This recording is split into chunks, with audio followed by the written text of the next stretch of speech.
ఈ రోజు నేను మీకు కథ వినిపిస్తాను. ఒకప్పుడు ఒక వ్యక్తి తన ద్వారం మీద ఇలా రాశాడట: నేను ఎంతో దుఃఖంలో ఉన్నాను, దయచేసి నన్ను కలవడానికి ఎవరూ రాకండి అని. కొంతసేపటి తర్వాత అతని మిత్రుడొచ్చాడు.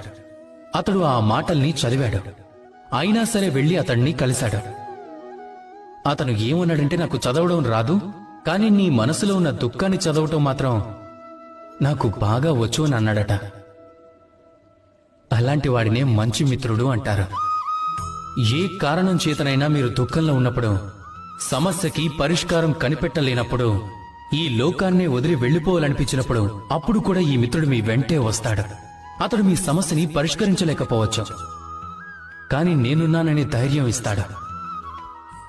అతడు మీ దుఃఖాన్ని తగ్గించలేకపోవచ్చు, ఆశాకిరణాలని తప్పకుండా చూపించగలడు. మీరు ఈ లోకాన్ని వదిలి వెళ్లిపోవలసి రావచ్చు. అప్పుడు